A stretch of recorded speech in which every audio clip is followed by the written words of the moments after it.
Well, good morning. Good morning, good morning. Trust that you are well. It's the 1st of September. Can you believe it? If you're listening back to this on time, it's 6:30 a.m. 1st of September. So great to be with you. We're putting these up on YouTube, Facebook Live, and then on our Tuesday mornings, we're onto Spotify. And it's wonderful to have the fantastic Danielle Hersey with us. Just love being able to see you in the shop, Danielle. You bring such a fantastic sense of joy and vitality. So to all of our other friends who are starting to jump online, why don't you give us a wave, say hi, put up an emoji. I would have put up the freezing face this morning as I first came in because my heater in the office had been turned off. Maybe it was a power outage on Sunday, I don't know, but it was like sitting in an ice box. And then, when you get cold, you just can't get warm again. But the sun is getting up earlier and earlier. Spring is on its way, but it certainly was a chilly morning. So hello to everybody. Just want to continue to encourage us as we are doing online church, as we are doing online family. It's not everyone's cup of tea. I totally get that. But there is something in this space that I believe God is calling many of us to be able to occupy. It's a territory that he wants to put his authority on, to show his love and grace in. And he actually does that through you. He actually brings his authority into this space. Good morning, Paulette. He brings his grace into this space through his people. So the more that we, I guess, if you are called into this, and maybe it's both in person and online, or maybe it's just exclusively online, we'd love to get you to keep saying hi. We love you to keep engaging. And actually, in the next couple of weeks, if you watch this space, we are going to have a Zoom gathering to how we actually take the next steps as a digital church. We do love our in-person, but we totally understand that for everybody, it's not always possible. It's not always practical to be able to get to in-person gatherings. And so whether or not you're in Tassie or scattered across the world, we're going to set up a Zoom room that is going to start having conversations about how we can get some digital discipleship happening and actually be able to continue doing life together when life, as 2020 has showed us, is very, very different. But it doesn't just need to be an interruption. It doesn't just need to be an inconvenience. I really believe it's very much so an invitation from the Lord to know him in different ways and then to be able to experience and share that life in different ways. So thank you everyone for saying good morning. If you'd like to know more about that, our digital church, our online community, why don't you email us at hello@abundant.org.au. Even just put up here, I'm interested, and we would love to be able to let you know the next step. So anyway, before I dive in this morning, and I don't know if it came up in the comments bar, but I'd love to chat with you just for a couple of minutes about a more simple life. It means a lot to me to be able, when you share this, it means a lot to me when you participate in this, and I know it means a lot to those guys who you invite into these spaces. So please pray. Maybe you want to share this on your wider Facebook platform. Maybe it's just to individuals. Maybe it's just watching it with a family member or even one of your kids and talking about some of the things which is coming up in this, because with any luck, it's actually not me talking, it's actually God talking through me this morning. So that's all kind of cool. Why don't we begin by, again, that participation and just saying, I let everything and everyone go. I'm wondering if you wouldn't mind typing that in for me. I let everything and everyone go. I choose. I let everything and I let everyone go. And just as a statement of I'm just willing to lean in for the next 10, 15 minutes. I'm willing to listen and soak deeply in some of the things that you may want to whisper to me. Maybe it's through a word that I say. Maybe it's a scripture that I bring. Maybe it's a picture that I have. But God is going to speak to you. And as we push aside all the worries of the week, and the week that's been, the week that's still yet to come, I choose to let everything and everyone go. Thank you so much for that, my friends. So a more simple life. I had the privilege of going to the movies last night. I think it's the first time I've been to the movies since, or nearly all year. I love movies. I love the way that they take characters and dialogue and music and imagery and weave it together. The best movies sort of touch us emotionally and draw out something from us of both possibility and promise, or reveal something historically that is still active today. So I love movies, and I had the chance to take my oldest boy Noah out to see Christopher Nolan's new movie Tenet last night. And I've been kind of excited. I like Christopher Nolan. He's done some fantastic movies, Inception and Dunkirk, the Batman trilogies, some really cool stuff. And they sort of said that this movie was it was going to be a bit of a mind bender. It wasn't a mind bender. It was a mind blender. This movie was the most complicated thing I've ever seen in my entire life. Now, you can appreciate it. You can sit back and go, actually, that's very, very clever. I don't really understand it. Noah and I sort of read the synopsis on the way home, and we still didn't understand the movie. I said to Noah, I reckon I have to see that movie 7 times to even start getting a glimpse on it. It was taking time and space and physics and reality and running them forwards and backwards, and sometimes forwards and backwards at the same time. And we just go, I can't understand what's going on. You have to sit back and just let it, in the moment, just let it wash over you and go, wow, that's so clever. And obviously someone, hopefully somewhere, knows what's going to happen next. But oh my goodness, talk about a confusing movie. And if you've seen The Matrix, it leaves The Matrix for dead. If you've seen some of his other movies, it was just wild. And I just don't believe that life is actually supposed to be so incredibly complicated. I know I'm a master of actually making things complicated. And I'm not saying that life isn't difficult. I'm not saying it doesn't have layers. I'm certainly not trying to suggest that it's easy. I am suggesting that we can make it more complicated. I am suggesting that we can make it harder than what it needs to be. I am suggesting that there are ways and some thought patterns and some approaches to problem or possibility which may prevent us from actually living in the fullness of what a simple life can actually do. I think even in the food industry right now, well, for many years we've started seeing a movement back to simple foods, removing preservatives, removing additives, removing a whole bunch of junk from our food, because we actually want food to taste like food, tomatoes to taste like tomatoes, oranges to taste like oranges. And the more we manufacture, the more we play with, the more we add to these things, the less satisfaction we actually have, because food is no longer simple. I wonder if you can just give me a thumbs up if you kind of know what I'm saying. And again, like a complicated movie, like food with all sorts of additives to it, it actually doesn't nourish our soul, and our life is never intended to actually be complicated or so fast. We're not intended to live at swipe speed. We're not intended to absorb so much information and try and just do more, be more. God calls us to a simple life. Be still and know that I am God.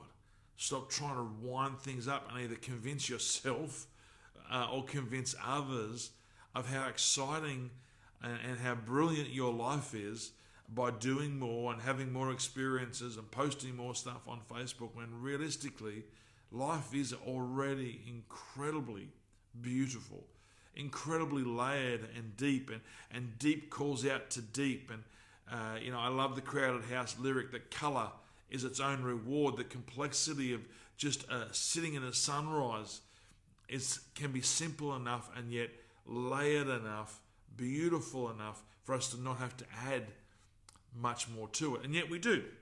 So what we try and do in our Tuesday devotions is take a little bit of what was preached on Sunday, and Pastor Gary just did such a fantastic job speaking out of Daniel 1. And again, you can go back and watch that on YouTube, Abundant Life Church Tasmania. You'll find that on YouTube. You'll see Pastor Gary and Pastor Gary and Beck running through that, and that's just absolutely awesome. But Gary spoke about this concept of decision and resolve.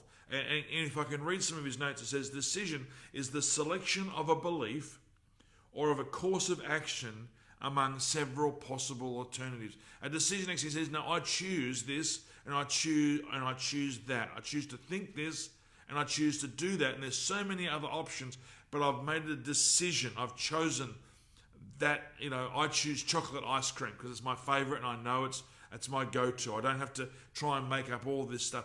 The Bible actually says God chose you. He chose you out of all the things and all the people on the planet. He actually wants to know you. He's counted the hairs on your head. He's got plans and purposes for your life. He sings over you. He waits for you to wake up in the morning. He's chosen you. He's made a decision about you. And then we have this sense of resolve, and we actually says, no, now we actually add a firmness to this, a resoluteness to this, a discipline to the decision. And what Pastor Gary was able to do was he was able to take the story of Daniel, a young man who had been taken from his homeland into Babylon, where he was being prepared to serve in the king's courts. They were going to prepare him in all manner of teaching, all manner of culture, over a 3-year period to work in the king's courts. It was a training regime. He was off to Babylonian TAFE for 3 years. And part of that was to learn to eat and drink like the Babylonians. And it was a very licentious, opulent lifestyle that they led, incredibly demonic and lavish and very materialistic. And Daniel said, listen, I'm not going to defile myself. I am not going to let go of my faith. I'm not going to let go of my culture. I'm not going to let go of my heritage because it speaks to my future. And I'm going to discipline myself. I'm making a decision. I'm not going to defile myself with all this wine and food and the richness and all the trappings of the land and lose my identity, which is as a believer in God. And he makes this decision. And what Gary was able to say is this 3-year training period was approximately 3,300 meals. That's quite incredible. But by Daniel making one decision and being resolved in it, he didn't have to make 3,300 other decisions.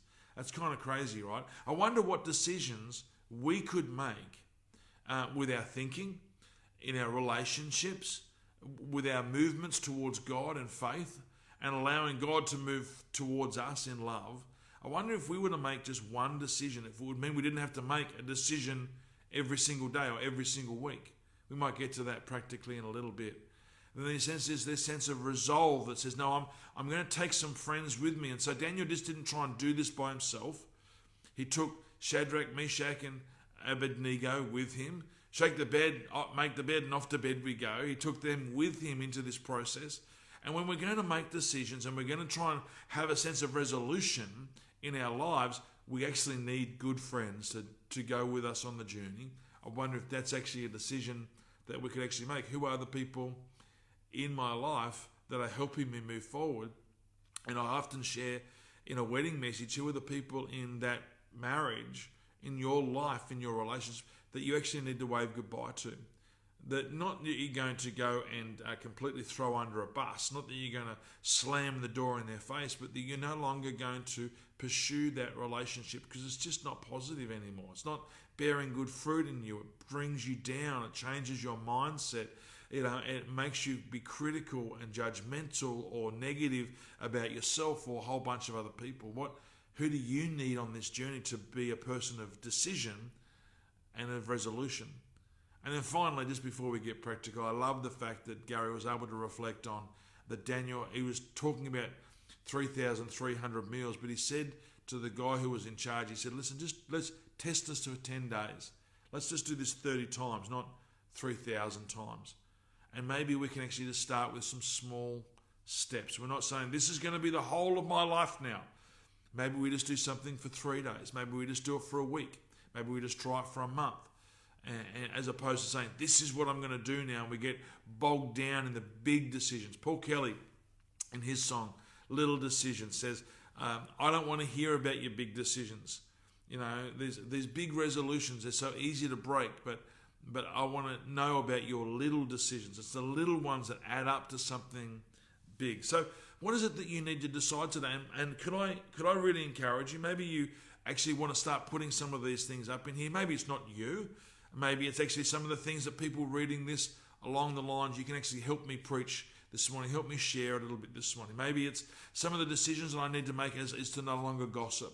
And maybe the little decision is I'm no longer gossip just about a particular person or a particular point.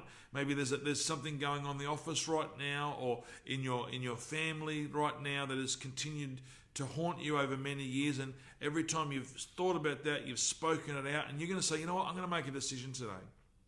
That incident, that issue, that person, I'm just going to stop talking about them, and I'm going to find someone that I can get some accountability with and say, hey, help me, pray for me, that I don't keep rehashing this old wound, this old slight, this old attitude. Whenever that person or that issue is raised, I fall back into this thing. Help me with my gossip. Maybe it's actually helping you with some food, a physical area.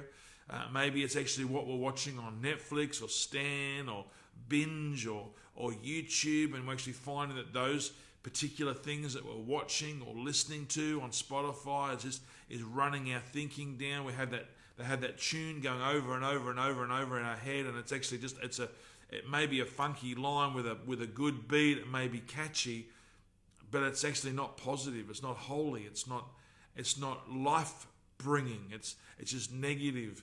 And yeah, we've got that song stuck in our head, but maybe we could get a different song in our head, and we need to make some decisions about what we watch, what we listen to, what we eat, who we relate to, how much time we spend online. So I'm wondering if you wanted to even put some of those things up now that you're sort of thinking about, how we actually sleep or how we do exercise. I would like to think that maybe one of the decisions that we could make is actually getting involved in a Connect group. If we actually said, I'm going to be involved in a Connect group, it's a small step. It's one night out of 14 nights. That's pretty good, right? Because we have these Connect groups once a fortnight. Maybe when we make that decision, we actually come into the group and go, you know, I know I have to be here. And it can be an in-person group, or it can be one of our digital Zoom groups. And we just commit to each other, saying, I'm going to need you to pray for me, because all this other stuff gets in the way. Decisions get broken down. Resolution and a sense of resolve is attacked. I need your help to encourage me, because I know I need to be in a space. See, our Connect groups aren't just about reading the Bible, but it's actually using the Bible and using prayer that we can care for one another. We can encourage one another. We can share stories, the highs and the lows. The Connect groups that I've been involved in this year is just so beautiful in the way that they've been able to encourage one another. That one decision and that sense of resolve, is to be able to, it comes together, and I don't have to make a decision every fortnight then. Thank you, Karen. I love that sense of resolve. I resolve to see opportunity in opposition. Wow, that's so incredibly powerful. I resolve to see opportunity in opposition. That's taking on the mindset of Christ. That's having the mind of Christ. That's being seated in heavenly places, the Bible says. That means I'm not mucking around with the turkeys on the ground and just seeing opposition and negativity and anxiety that's rising above all that, and saying, no, everything that God works all things for my good. We love sharing 1 Peter 5:7. It says, I cast all my cares, my anxieties, the opposition, I give them to God and leave them there, because he tenderly cares for me. He tenderly cares for me enough to be able to see beautiful things come out of broken places, to see opportunity come from opposition. Thank you so much, Karen. That's absolutely wonderful. I wonder if some of the other areas, and let me just read these really quickly, maybe it's actually serving in church, and you just got to get on a roster or start finding out what that actually is. And you go, because that actually helps me really stay connected. I've made a decision. I'm going to serve in kids. I'm going to serve in coffee. I'm going to serve on one of the teams, and that just sort of helps me stay locked in. I've made that decision to come into church. Maybe it's tithing and using electronic means. Not even all of your giving, and maybe it's just a part of your giving goes electronically, so that each week you're not having to make a decision. Do I have enough? Do I not have enough? Am I being determined by my bills? But I actually understand everything I have comes from the Lord, and I'm going to honour him with some of that back. And our lives have resembled that we've never been in lack, and we've always been able to, or the more that we've grown in generosity, faith with our finances, to be able to relinquish that back to God, not trying to hold on to it. God has just continued to pour more and more out upon us. I wouldn't class us as being rich in terms of a bank account bottom line, but I would say that we are rich in our family, in our experiences. And I think part of that is because we've made decisions about we will be a church-going family. We will be honouring God with our finances. We will serve others even if we are a little tired. We've made a decision. So thank you if you want to continue putting up some of the areas that you believe we could be making decisions in, seeing resolve in. If you'd like a hand getting into a Connect group, we'd love to be able to help you do that. Or if you are in a Connect group and you've been struggling, just be honest. Say, I've really found it tough getting along, or et cetera, et cetera. I think that's part of life, and that's why we come together, to be honest with each other. But I'm wondering, just as we finish up today, would you just type in for me, help me start small, help me keep it simple. Because even if I want these things in my own heart, I so desperately need Jesus. So why don't you type that in, help me start small, help me keep it simple. And that's our prayer today. You know, we love the song, Simple Gospel. The gospel is so simple and yet so powerful. The invitation of Jesus is so simple and yet so powerful. The way he wants to walk with us each and every day is so simple and uncomplicated and so powerful. So as we come into that prayer today, why don't you type in, help me start small and keep it simple. Thank you, Karen, my very best friend. You're wonderful. All right, let's pray. Actually, let me just read this. Proverbs 17 verse 1 says, a simple, humble life with peace and quiet is far better than an opulent lifestyle with nothing but quarrels and strife at home. I think that's just God calling us into going, hey, let's just keep it simple. Let's just keep it honest. Let's just keep it real. Let's keep it uncomplicated. Let's make a decision. Let's get some resolve. Let's bring some people on that journey, but let's ask Jesus into that right now. Father, I thank you that you didn't come to make things complicated. We ask forgiveness for every time we take a Bible verse, every time we take a whisper from you, and we turn it into something so complicated, and we wonder how this is going to work over the next 7 years, how we're going to see this impact 70,000 people, when realistically you'd be pretty happy with us if it rolled out over 7 hours and impacted 7 people. Father, help us to keep it simple. Help us to make those decisions that you want us to make, to hear your voice, and help us to bring people in that will strengthen our resolve. I thank you for the preaching that Gary brought so beautifully and so powerfully, and with such honesty and humility on Sunday. I thank you for the message of Daniel and his decision and his resolve. I thank you for the example that he set, that he wasn't going to cast off his culture, his faith, chasing after the things of the world and promotion in that. I thank you that he had the wisdom to bring friends with him and to start small. And that example to us echoes into 2020, Lord. Father, I just thank you that we get to live big and wonderful and beautiful lives of layer and texture and beauty, that there is inbuilt into that beauty complexity, but help us not to add down, double down our own soul and flesh onto your beauty already, Lord. Bless my friends and bless my family this very day as we live a more simple life in you, for you. Amen. Hey, God bless you guys. Thank you so much. We're back tomorrow night with Q&A at 7, and then 7 o'clock on Thursday night. It'll either be a stories of me or living what we've learned. It's going to be awesome. Father's Day is this Sunday, so we've got a fantastic online and in-person service. So if you can't make it to the in-person at 10:30, by all means jump online at 9. Hey, keep sharing this.